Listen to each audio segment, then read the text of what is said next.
Hi, it's Rich Tarani. Thanks for watching TMC Net's Editor's Day, Santa Clara 2015. On our program is Kevin Gavin with Talari.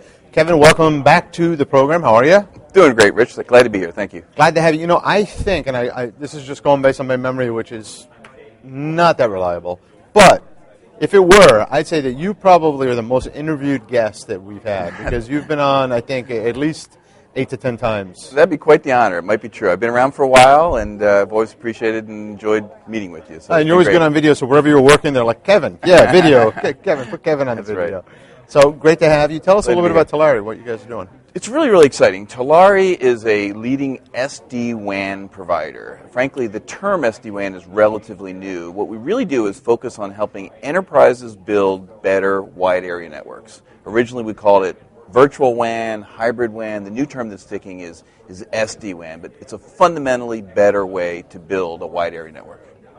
So I like to think of it as almost like the concept of a least call routing for those people that go back in the telecom world where they try to find the most appropriate circuit that's the lowest cost.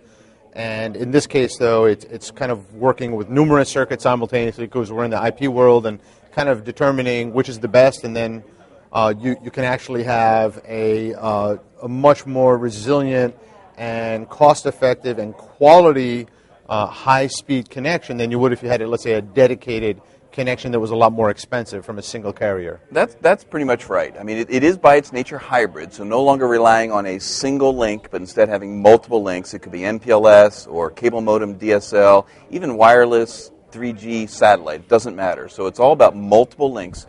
And it is about leveraging and combining those multiple links together into a cohesive conduit, and then being able to leverage the cost-effective, the bandwidth availability, and the reliability of having multiple paths to make sure that your WAN never goes down. And as more applications are moving to the cloud, real-time applications are moving to the cloud, and there's more video, more voice on the network, it's just crucial that companies really focus on the highest quality connections, but they don't want to break the bank by having the really expensive connections if they don't need to. And sometimes they can get away with, as I've been in your office before, and we discussed this, and sometimes a lower cost network could be a faster connection than some of the more expensive ones. It's often the case. Yeah, I mean, first of all, in this hyper-connected world we're in this digital world with IP, having a reliable backbone of communication that links your offices together and links your people together and links your business to the cloud is increasingly important for every business to be competitive in their own realm. And so all of them are looking for this improved backbone connectivity.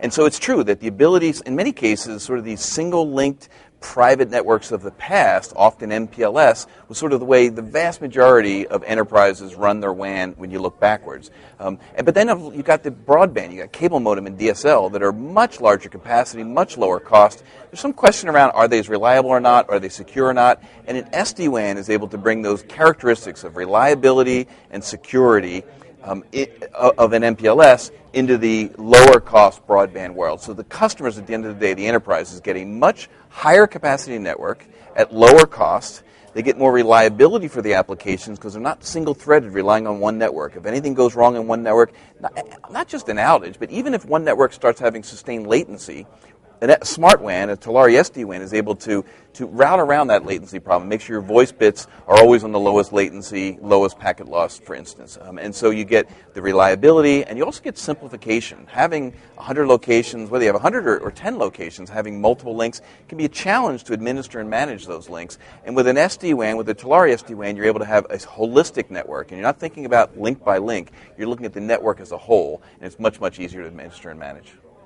And I also think of it as, I mean, there's a couple different ways of looking at what you're doing, but the one that I like best, and I probably shared it with you when I was in your office, is some of these file sharing networks, like the torrent-based networks, BitTorrent kind of networks, where they're constantly looking for the fastest connections and looking for pieces of files, and then over time they will download a file from point A to point B, but they could use, let's say, 5 or 10 or 15 different network connections and devices to do that. It's a similar kind of thing where you're able to spread out the communications over numerous channels, whichever ones are more efficient, and get the job done more quickly, more efficiently, and with the least amount of latency, delay, etc.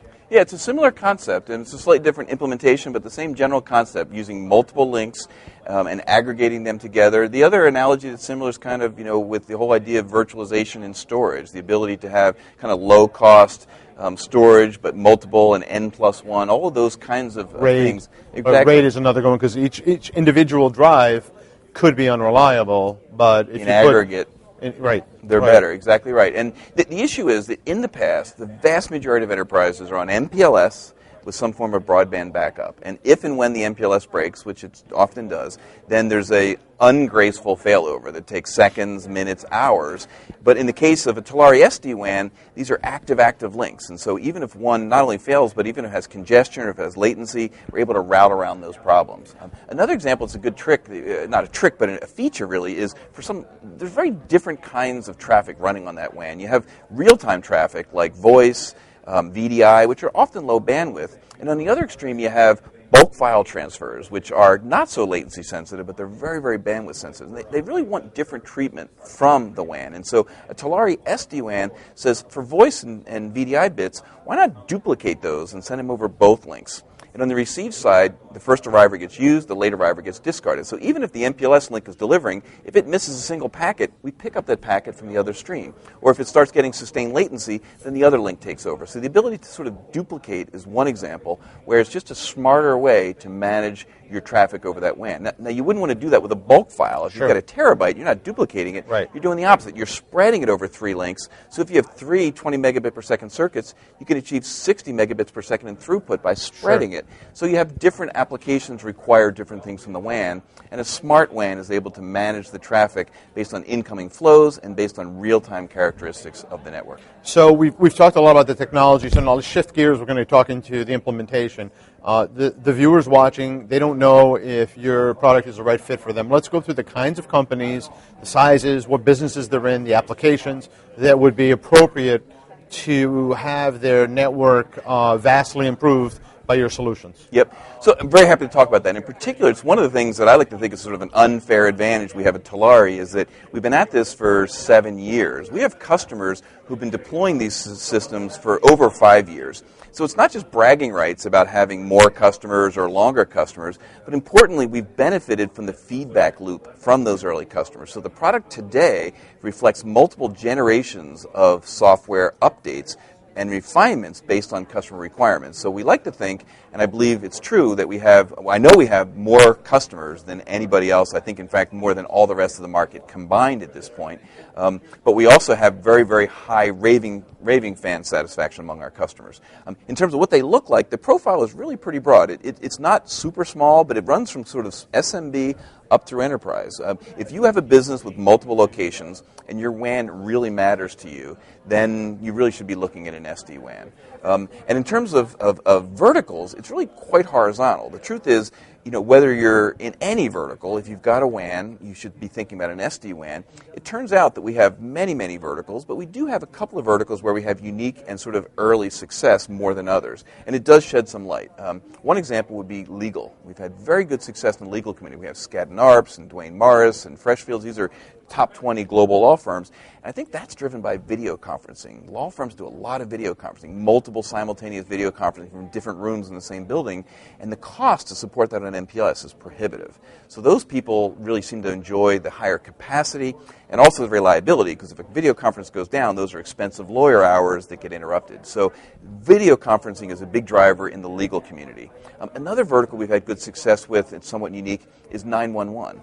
We've got 4 or 5 different 911, Phoenix, Dallas, Houston, some in the UK, and there it's really the call center. And it's a situation where the call center is literally life and death sometimes, whether a call gets dropped, whether the ambulance shows up on time. So the reliability aspect seems to really matter.